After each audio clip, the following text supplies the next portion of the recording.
Hey everyone, this is just a recording from one of my Twitch streams. If you don't already follow me on Twitch, make sure you do. It'll be down in the description. It's just Coach Timmy.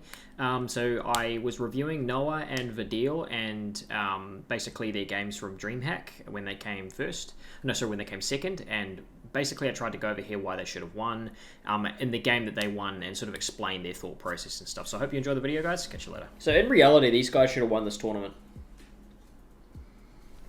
Alright. Have a look at Noah. Alright, so I'll spawn again. So this is the game they win. And again, looks like they sought their surge early by getting a couple of kills. We've already seen a majority of what their loot path is like, but we'll want to see how they play these zones. So what we've seen so far is they tend to like playing along edges of zones as much as they can. And from there making like late rotations in so they can look to alpha people off of height. Alright, so we've pulled zone here. And we're going to see some nice clusters starting to appear in those areas there. So again, they pop over to this area here. This is where they seem to look for surge. Also, just to add to that, they don't just get surge here. They also upgrade everything to purple because they get lots of gold through Sweaty Sand. So they upgrade, as you can see there. All right, we're second zone. Second zone is as far as it can be for these guys. So remember we said clustering is going to happen in this area here. So they have now all rotated and we end up with a decent amount of clustering this side here. Going to end up with a recalibrated dead side around here because it's pulled so far in one extreme direction. So they're looking at controlling here. So again, right on edge. So you can see this is the way they really like to play. Most of the game, they're just going to hard sit on edge, look to hold people in zone.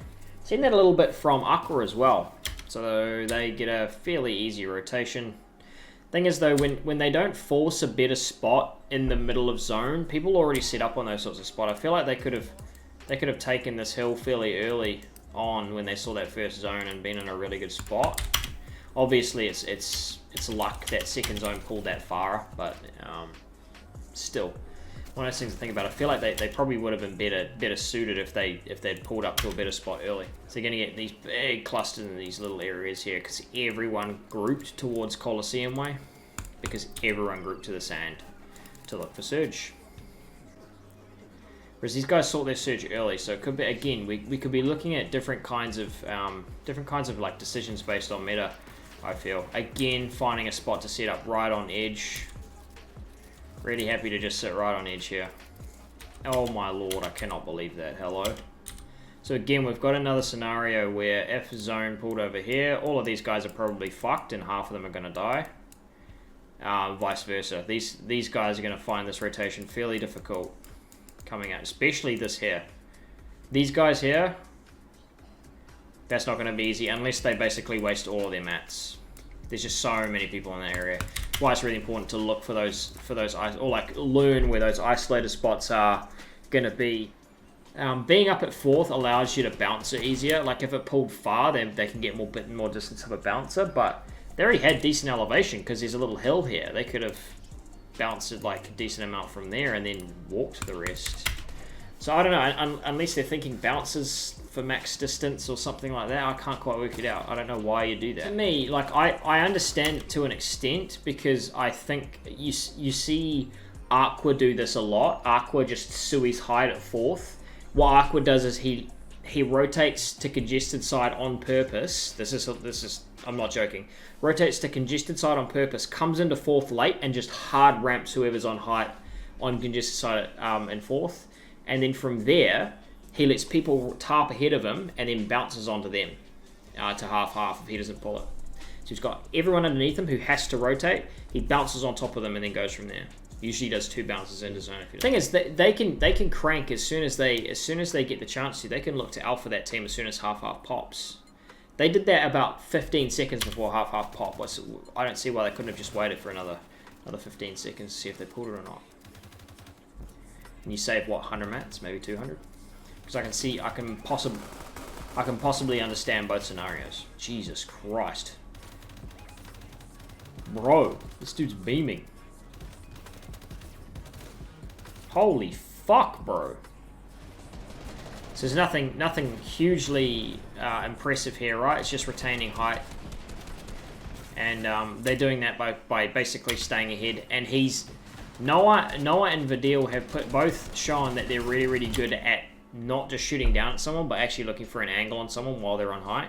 What you see a lot of people doing is this, right? Where they're shooting directly down on an opponent. What you really want to be doing is you have the guy on low ground and you have yourself on high ground. You want to be shooting back while zone pressures them from the back.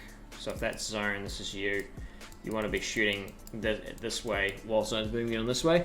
What you see all the time is people sitting up on height shooting directly down at someone while they run into zone. There's no pressure. They just hold their roof and cone and then run in.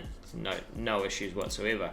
What we saw just before, and not now, but what we're seeing just before as well, is these guys putting pressure on them, basically pinching them, having zone behind them, putting pressure on them, and then they're putting pressure on them from the front. So they not only get their damage from the guns, but they can use Storm as like an extra threat. So utilizing Storm as an offensive weapon is something that I think severely underutilized by people late game. It's all about the angles. So look at him looking to get angles on people, not playing too high up, so you're not shooting down, he's shooting across. You want to limit how much you're shooting down. Make sure you're shooting with an angle as much as possible without putting yourself in danger to get high retaken off you. It's a really fine line to ride.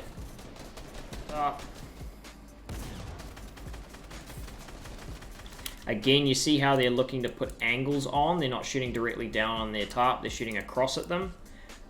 If these guys were being pressured by Storm, that would be good. Same principle applies though.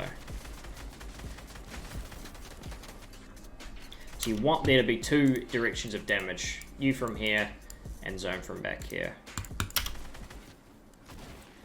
And then from here, again, when it comes to these last zones, I think it's really, really important to look down and basically provide this, again, the pinch, getting down, and then using zone out back as a secondary damage.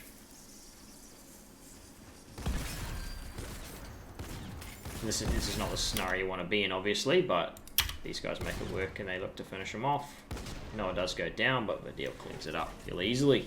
Nice.